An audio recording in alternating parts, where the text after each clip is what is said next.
বিশ্বাস করেন, ওয়াল্লাহি আল্লাহর কসম করে বলছি, বিশ্বাস করেন, আপনার ইন্তেকালের পরে 40 দিন সময় লাগবে না এদের আপনাকে ভুলে যেতে। ওয়াল্লাহি আল্লাহর কসম করে বলছি, এই মানুষগুলোর কেউই আপনার প্রকৃত অর্থে আপন নন। আপনার অবস্থানকে তারা ভালোবাসে, আপনাকে তারা ভালোবাসে না।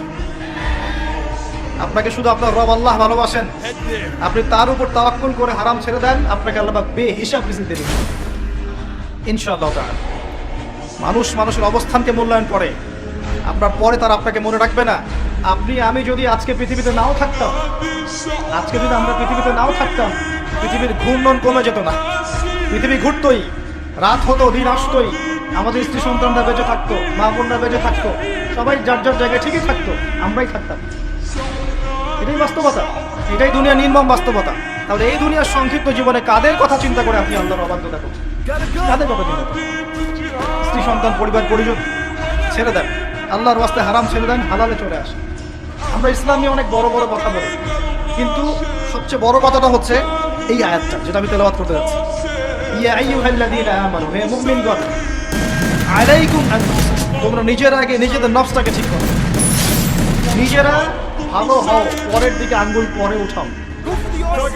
নিজেরা ঠিক হও, নিজে আগে জ্ঞান অর্জন করি, নিজে আগে আমল করি, নিজে আগে হালাল খাই, নিজে পরিবার ঠিক করি, নিজে আমি দ্বীন ইসলামের জন্য ক্ষুদ্র পরিসরে কিছু করার চেষ্টা করি, অন্যের ভুলের দিকে আঙ্গুল পরে উঠাই। দেখবেন ইনশাআল্লাহ প্রত্যেকে যদি নিজের ফিকির করি, আস্তে আস্তে সমাজ ঠিক হয়ে যাবে। নিজে ঠিক না হলে কিচ্ছু ঠিক হবে না। আর নিজে ঠিক না হয়ে মানুষকে ঠিক করতে যাওয়া ঠিক নয়। একটা বাতি যখন জ্বলবে, একটা বাতি থেকে আরো অনেক বাতি জ্বলবে ইনশাআল্লাহ। আল্লাহ পাক আমাদের সবাইকে হালাল রিজিক অন্বেষণ করার তৌফিক এনায়েত করুন। আমিন। যাদের হালাল রিজিকের সমস্যা আছে, আল্লাহ পাক যেন বেহিসাব রিজিকের ব্যবস্থা করে দেন। আমিন। আপনার আমার সম্পদ সুদের মধ্য দিয়ে লুটে নেওয়া হয়েছে, সম্পদ পেপার মানির মধ্য দিয়েও সাক করা হয়েছে। পৃথিবীর একটা অংশ দিন দিন ধনী হয়েছে, আর একটা অংশ ডে বাই ডে প্রপার্টি ডিস্ট্রিবিউশনের মধ্যে চলে গেছে। এগুলো বুঝতে আরো সময় লাগবে, আরো দিন যেতে দেন, 5 বছর 10 বছর যাক, আপনারা নিজেরাই বুঝতে পারবেন ইনশাআল্লাহ। বিষয়টা হচ্ছে যে এগুলো ভবিষ্যৎবাণী নয়, এগুলো বর্তমান। যখন মানুষ বাহ্যিক এবং অভ্যন্তরীণ জ্ঞান রাখবে না, তার কাছে বর্তমানের ঘটনাকে ভবিষ্যৎ মনে হবে। বর্তমান সম্পর্কে মানুষ যখন ওয়াকিফাল থাকবে না, গাফেল থাকবে, বিশ্বে কি হচ্ছে, কি চলছে, জিওপলিটিক্সে কি চলছে, মিলিটারি সেকশনে কি চলছে, ইকোনমিক্সে কি চলছে, এই ফিতনাগুলোর মধ্যে, তখন মানুষের কাছে মনে হবে এগুলো হয়তো ভবিষ্যৎবাণী। আসলে এগুলো ভবিষ্যৎবাণী নয়, এগুলো সবই বর্তমান। বর্তমান সম্পর্কে আপনি অজ্ঞ বলেই বা আপনি জ্ঞান অর্জন করার ফিকির নেই বলেই আপনার কাছে এগুলোকে ভবিষ্যৎবাণী মনে হচ্ছে। আপনি দুই চোখ খোলেন, খিদিরের মতো হন আলাইহিস সালাম, আপনি দেখবেন সবকিছু আপনার কাছে স্পষ্ট হয়ে যাবে।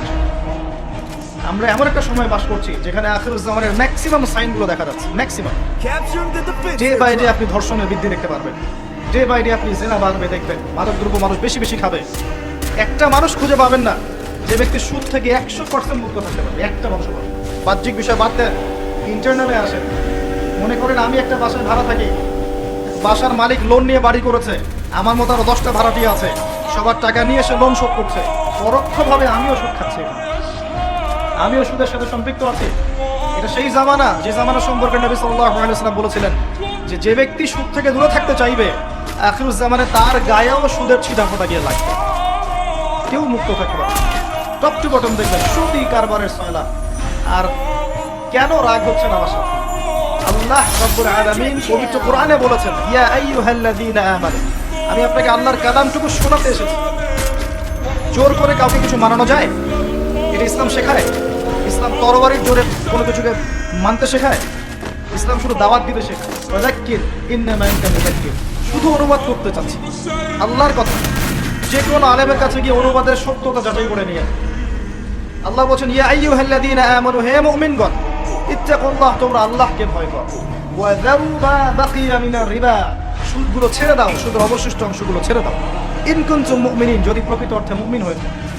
ওয়া ইন লাম তাফআলু, যদি তোমরা এই কাজটা না করো, অর্থাৎ সুদ না ছেড়ে দাও। ওয়া ইন লাম তাফআলু, যদি তোমরা সুদ না ছাড়ো, কে বলছেন? ফাযারু বিহারবি মিনাল্লাহি ওয়া রাসূলিহি, তাহলে আল্লাহ এবং তার রাসূলের সাথে যুদ্ধের ঘোষণা শুরু করো। Path is yours, the road is yours, রাস্তা আপনার, পথ আপনার, চুজ ইয়োর পথ। আপনি আপনার রাস্তা সিলেক্ট করেন, আপনি আল্লাহর সাথে যুদ্ধ করবেন। অর্থাৎ নবীর সাথে যুদ্ধ করবেন নাকি এগুলো ছেড়ে দিয়ে আল্লাহ ওয়ালা হবেন? আপনার চিন্তা। কে আপনাকে বাধ্য করবে? কেউ নেই বাধ্য করবে, কেউ বাধ্য করবে না আপনাকে।